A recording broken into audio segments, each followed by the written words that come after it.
Hey, Dick Upshaw here for Vegas Pro Insiders Daily. Today's Saturday, November the 4th. We got some college football to keep our eyes busy all day long and our hearts racing. That certainly seems to be the case. But we're going to be talking about NFL as of right now, Week 9. We got 3 new line moves for you.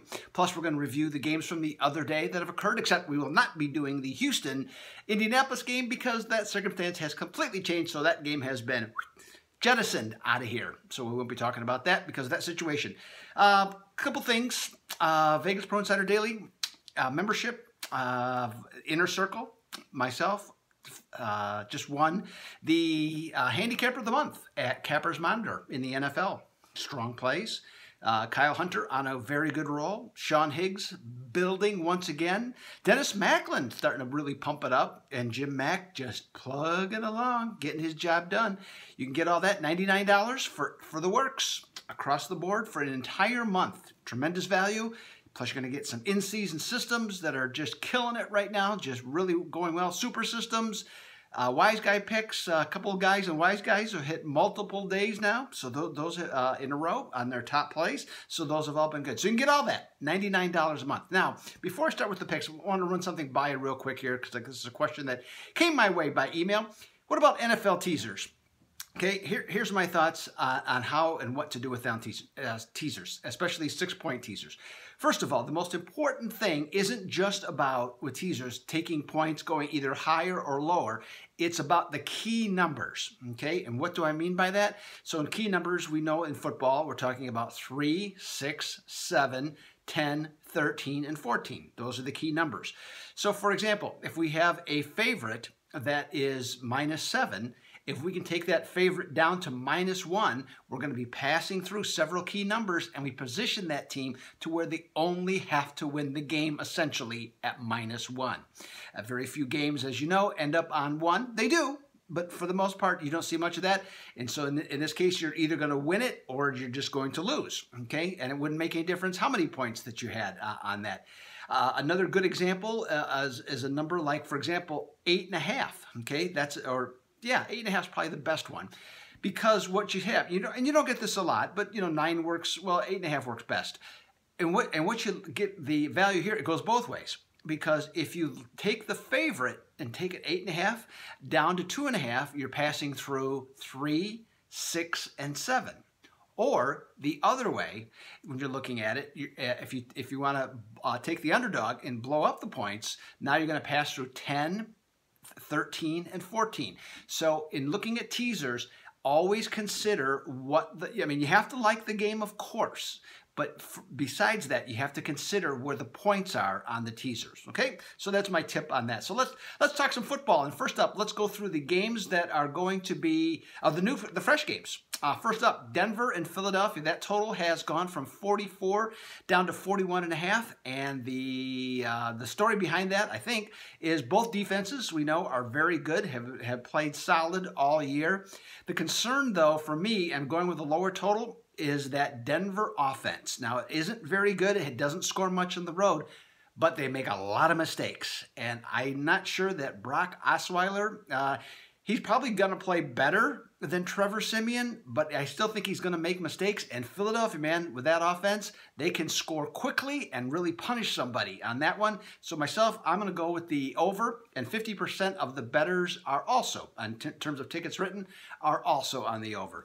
Next up, we got 2 line moves on NFC South games. Okay, first up, Tampa Bay and New Orleans. That total has gone from 50 to 52.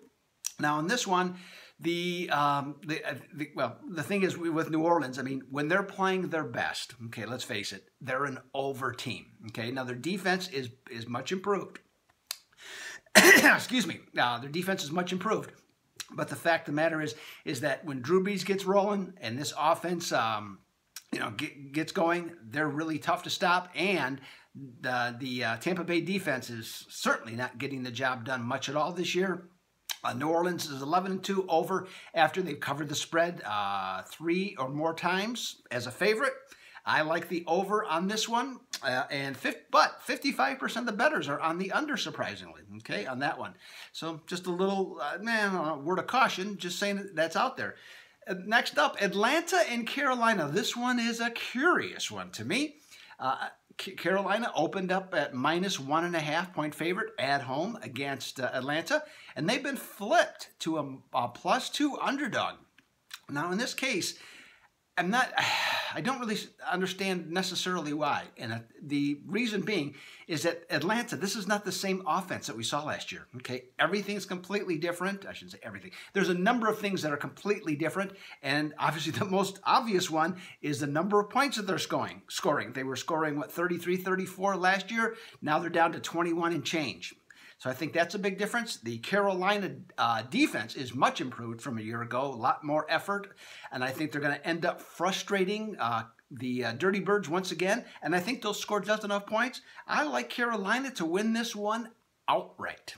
All right, so that's the 3 games that we had. Oh, by the way, I should mention 67% of the people, though, are still on Atlanta. Now let's go over the other games that we talked about on Wednesday, and we'll start with the Rams and the Giants.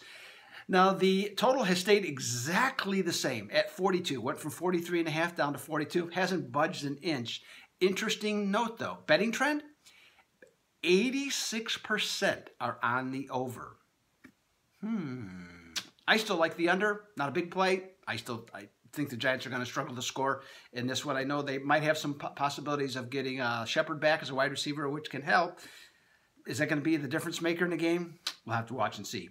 Cincinnati and Jacksonville. That game, Jacksonville went from -3.5 to 4.5, and it's continued to climb. Right now, they're sitting at either 5.5 or 6 against Cincinnati. And it's essentially influential money that's doing it, because only 40% of bettors are now on Jacksonville. In this one, what you have to decide, to me, is can the Bengals move the ball against the NFL's #1 defense? If the offensive line continues to play as poorly as they have most of the season, this is going to be trouble for Cincinnati. But I just don't know that you can trust Jacksonville either. So myself, I think this is really about as close to a toss-up game as you're going to get. I think I'm going to lean with Cincinnati. Just taking the points just seems to be the more the prudent decision. I guess maybe that's a good way to put it. Arizona and San Francisco. San Francisco's looking for their first win. Are they going to get it today? Well, bettors took Arizona from -1 to 2.5, back to 2, and now it's back to 2.5. In this one, I just got a feeling. I can't even tell you exactly how, but I do have some thoughts as to that. But I just think San Francisco it's their best situation. I think that in the where they're at right now, I think they realize, the team, that this is the game that they can win. I mean, when you're 0-8, you're looking at that schedule, you're looking for wins. This is one they can win. They're at home. Arizona's playing Drew Stanton. They're off just getting a shutout. I mean, it's not very good. And the Niners are 9-2 against the spread in division games. I'll take the 2.5 with Frisco. Finally, the last game is, we got a couple of things happening here between Kansas City and Dallas.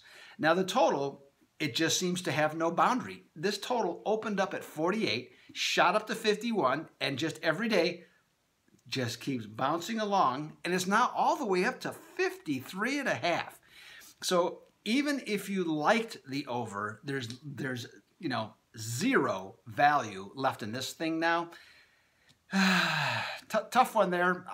Myself, I would pass normally, but because I'm doing this video for a pick, I'll just give the absolute tiniest, slightest of leans to the over at this point. The other news on the game, Cowboys been moved from -1.5 to -2.5, despite the fact that the betting action in terms of tickets written has split 50-50 right down the middle. I like the Cowboys here on this one. And the thing I like about them is that just the kind of their history thing. When they're off exactly 2 road wins, consecutively, they're 9-1 against the spread in their next game. So that's going to. lean me in the direction of taking the Dallas Cowboys. So that's everything I got for you today. Hope you have a huge Saturday with college football, and hope you have an even better day on Sunday, and hopefully some of these picks will help you get to that point. Consider becoming a Vegas Pro Insiders Daily Inner Circle member, $99 a month, okay? So good luck to you. As I just mentioned to you, let's see if we can tear this baby up today, all right? So for right now, Doug Upstone, I'll be back next week to talk some more with you, because right now I am out.